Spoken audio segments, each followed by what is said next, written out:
with a loud screeching sound of the door alarm in the middle of the night on the long, dark hallway of the third floor of the hospital,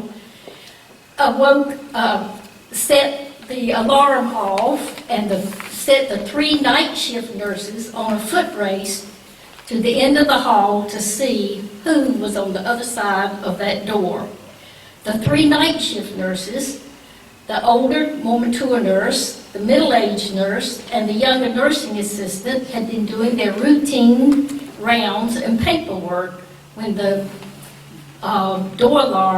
when they heard the door alarm. And the unit they worked on had medical patients and surgical patients, but some of these patients also had dementia. So when they heard the alarm go off, they jumped up and started running down the hall toward the big heavy door.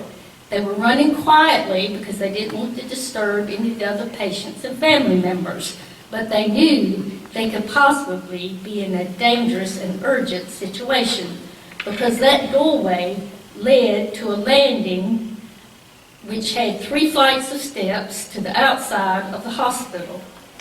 So at first I, the older nurse, was in the lead. I was leading the pack. But I glanced over my shoulder, and the middle-aged nurse was gaining on me. And gradually, she passed me. The younger nursing assistant was gaining on us both.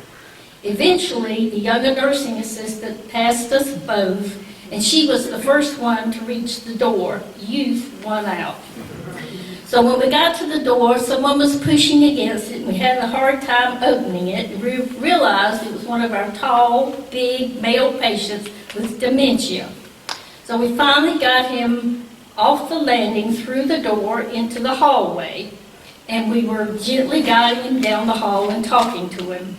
And he had on one of those patient gowns. We've all had one of those on before. They flap open in the back.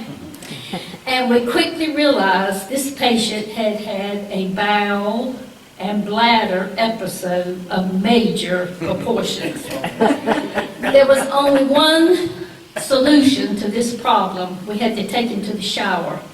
Now the shower on this unit was a shower room, specially adapted for patients. You could even put a patient on a stretcher and roll them in this shower, and it had special handheld nozzles and all. So, and patients with dementia do not like to be touched or told what to do, and they especially don't like to be bathed. It frightens them. They think someone's trying to hurt them. So it took all 3 of us to manage to get him into the shower. So once we had him in the shower, the 3 nurses were scrubbing him down, and he expressed his opinion on the situation of the night, especially being in the shower in the middle of the night with 3 ladies, and he loudly exclaimed, "I like it."